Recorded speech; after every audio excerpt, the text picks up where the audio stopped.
हिंदी। हिंदी में सबसे पहले हम बताएंगे व्याकरण, क्योंकि हिंदी में मेन सब्जेक्ट जो होता है व्याकरण ही। व्याकरण का संधि विच्छेद बैठता है हमारा वी प्लस अ प्लस करण, व्याकरण। और व्याकरण का मतलब होता है, व्याकरण का मतलब होता है अच्छी तरह से समझना, अच्छी तरह से समझना। व्याकरण में भी हम आपको समझाएंगे क्या, वर्णमाला। वर्णमाला, वर्णमाला होता है वर्णों का व्यवस्थित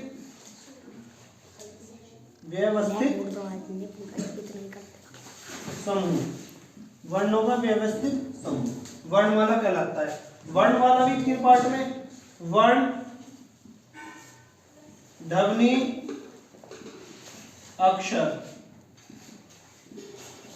वर्ण क्या होता है, भाषा की, वर्ण होता है भाषा की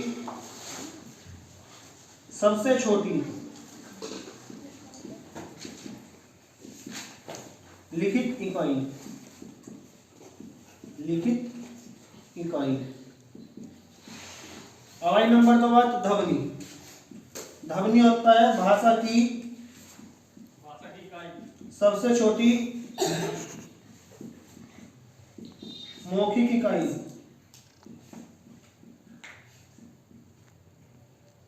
मौखिक इकाई। वर्ण हो गया भाषा की सबसे छोटी लिखित इकाई, और ध्वनि हो गया भाषा की सबसे छोटी मौखिक इकाई। अब देखो वर्ण, अभी वर्ण का एक फैक्ट होता है, वर्ण होता है यदि किसी वर्ण में स्वर को शामिल न करे, स्वर को शामिल न करे, तो वह वर्ण कहलाता है। वर्ण के बाद हमारा अक्षर। अक्षर होता है यदि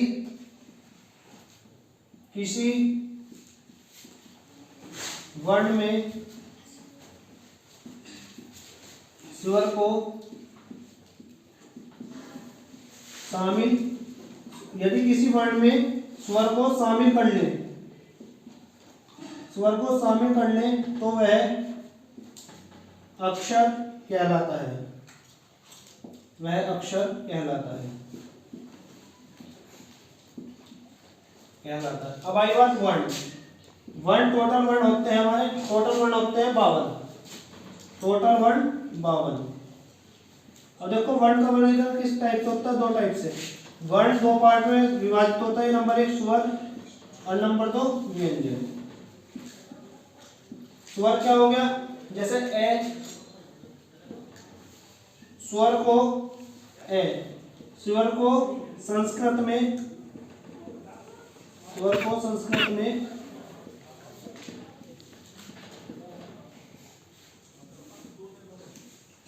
में अच कहा जाता है। व्यंजन, व्यंजन होता है हमारा के, क्या हो गया व्यंजन। अगर इसका पार्ट तोड़ेंगे तो इसमें क्या क्या मिला हुआ, के अद्धा के प्लस ए, अद्धा के अद्धा व्यंजन वो होगा जिसका हम हलंत लगा देंगे तो अद्धा होगा, जैसे इस पर हलंत लगाया, जो ये है वो निशान जो ही होता है हलंत।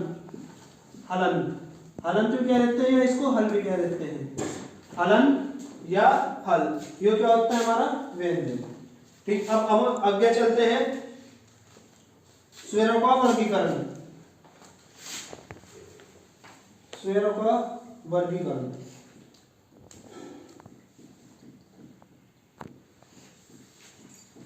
कुल स्वर, हमारे स्वरों की संख्या जो होती है, स्वरों की संख्या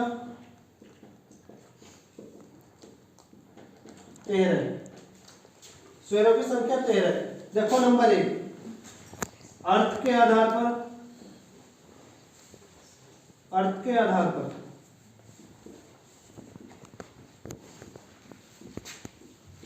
स्वरों की संख्या। अर्थ के आधार पर होती है स्वरों की संख्या 13। और नंबर 2 उच्चारण के आधार पर, उच्चारण के आधार पर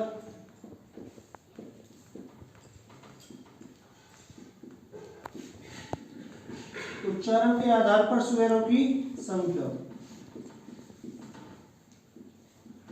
होती है हमारी 11। उच्चारण के आधार पर 10 स्वरों की संख्या। नंबर 3 आता है वर्णमाला में कुल स्वरों की संख्या, कुल स्वरों की संख्या।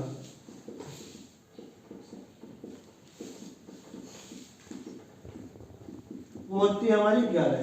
अब देखो किस किस प्रकार से हो, 11, 10 और 13। 13 होंगे जो यह अर्थ के आधार पर 13 स्वर होते हैं। ए, आ, छोटा ई, बड़ा ई, छोटा ऊ, बड़ा ऊ, री, ए, आई, ओ, औ,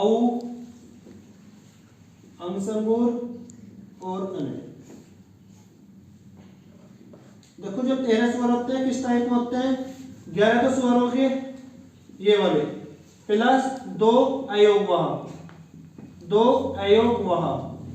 अगर हम अयोग वहा का संधि विच्छेद करेंगे, ए प्लस योग प्लस वहा, इसका मतलब होता है अयोग वहा का मतलब होता है नहीं, अयोग वहा का मतलब नहीं। अब देखो 2 अयोग वहा कौन कौन से होते हैं? 2 अयोग वहा होते हैं हमारा, एक तो अंगसंगूर और एक होता है हमारा अनयखंडी, इसको अखंडी कहते हैं। अंगसंगूर क्या होता है हमारा? अनुस्वर, और अनयखंडी क्या होता है हमारा? विसर्ग। अंगसंगूर, अनुस्वर और अनयखंडी होगा विसर्ग। अब ये जो उच्चारण के आधार पर मैंने 10 स्वर बताए, उच्चारण के आधार पर देख लो 10 स्वर कौन कौन से होते हैं। उच्चारण के आधार पर 10 स्वर होते हैं हमारे, ऐसे ना, आसयाम, छोटी से इमली, बड़ी से ईंट, छोटे से उल्लू, बड़े से ऊन, री से ए से एटी, आई से ऐनक, ओ से ओखली और औ से औरत। देखो इसमें जो री से रीसी 1 2 3 4 5 6 7 8 9 10 हो गए जो मैंने बताया ना। उच्चारण के आधार पर 10 जो री से रीसी होता है, री से रीसी को इसमें काउंट नहीं करते यानी गिनते नहीं। क्यों? री से रीसी बनता है हमारा रे प्लस ई से मिल गए। तो रे क्या है हमारा? व्यंजन, और ई क्या हो गया हमारा? ई क्या हो गया हमारा? स्वर। यो व्यंजन और स्वर से मिलकर बना, इसलिए उच्चारण के आधार पर हम स्वरों की संख्या में काउंट नहीं करते। अब आई हमारी कुल स्वरों की संख्या 11। 11 देखो कौन कौन सी?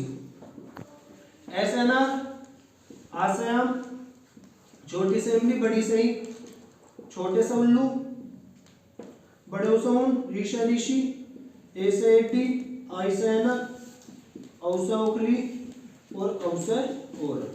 ये हो गए तुम्हारे 11। अर्थ के आधार पर स्वरों की संख्या 13 और उच्चारण के आधार पर स्वरों की संख्या 10 और कुल स्वरों की संख्या होती है हमारी 11। ये मैंने बता दिया कौन कौन से। जो 13 होते हैं इसमें 11 तो स्वर काउंट होते हैं, प्लस 2 अयोग वहा।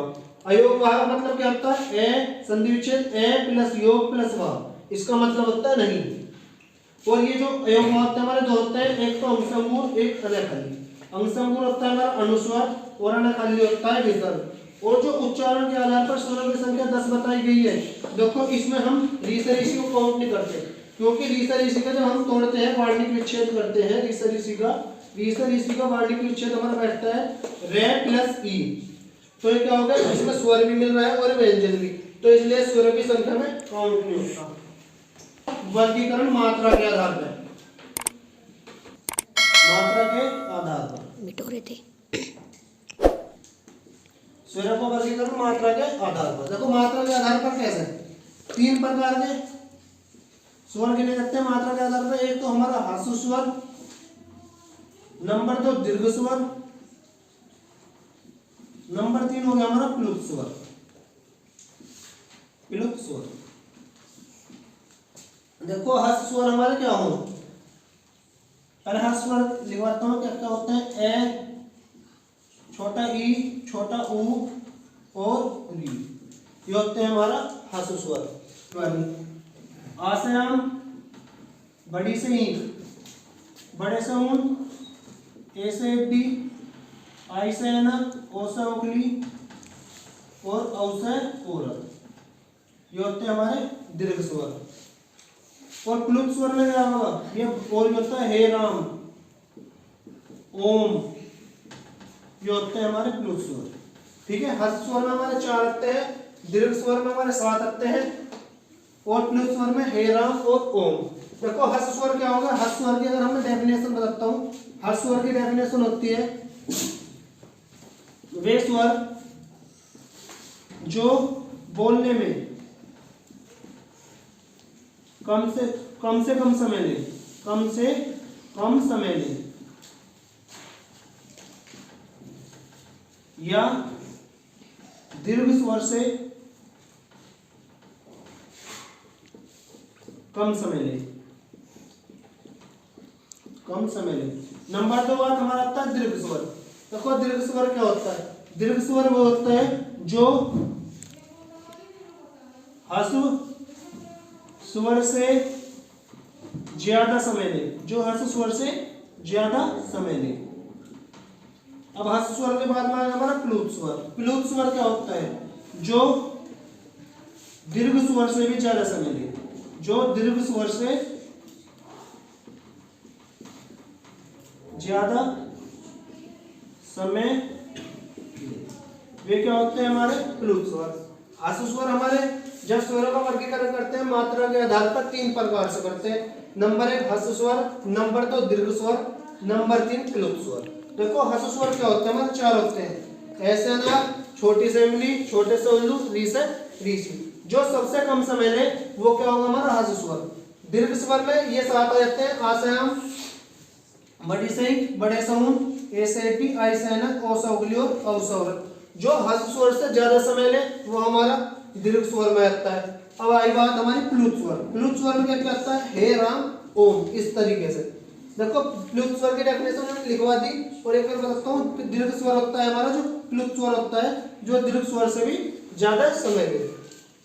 अब आगे चलते हैं, बताया था ह्रस्व स्वर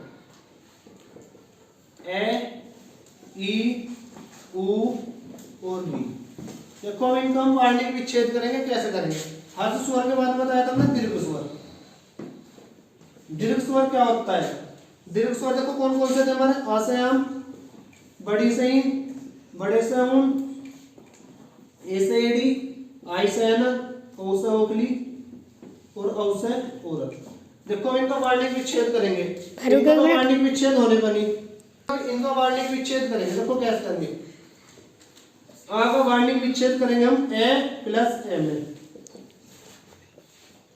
बड़ी ई का करेंगे ई प्लस ई में, बड़े ऊ का करेंगे छोटा ऊ प्लस छोटा ऊ। अब देखो यहां तक तो हो गया। अब देखो ए से एटी का वार्णिक विच्छेद हम कैसे करेंगे, ए से एटी का वार्णिक विच्छेद, ए प्लस ई, ए प्लस ई जो होगा ए से एटी का वार्णिक विच्छेद होगा। और आई से एन का वार्णिक विच्छेद कैसे करेंगे, ए प्लस ऊ, ए प्लस, सॉरी काटे में हो ये सर, ए से एडी का बताया था मैंने, ए प्लस ई तोड़ेंगे हम ए से एडी में, और हमारा आई से एन जो टूटेगा ए प्लस छोटा ए। अब देखो अब आई बात हमारी औसा ओगली की, औसा ओगली टूटेगा हमारा ए प्लस ऊ में, ए प्लस ऊ क्या होगा हमारा औसा ओगली, वार्णिक विच्छेद जो होगा। अब आई बात हमारी औसा औरत की, औसा औरत देखो कैसे टूटेगा, ए प्लस काय टूटेगा छोटा वो ए प्लस ओखली, ये होगा हमारा वार्णिक विच्छेद। ठीक है भाई, आ टूट गया हमारा ए प्लस ए में, आई टूट गया छोटा ई प्लस छोटा ई में, औ टूट गया, ऊ टूट गया बड़ा ऊ प्लस ऊ में, ए से टूट गया ए प्लस ई में, वार्णिक विच्छेद कर रहा मैं, और आई से टूट गया ए प्लस ए में, ओ से ओखली टूट गया ए प्लस ऊ में, और औ से और टूट गया ए प्लस औ में।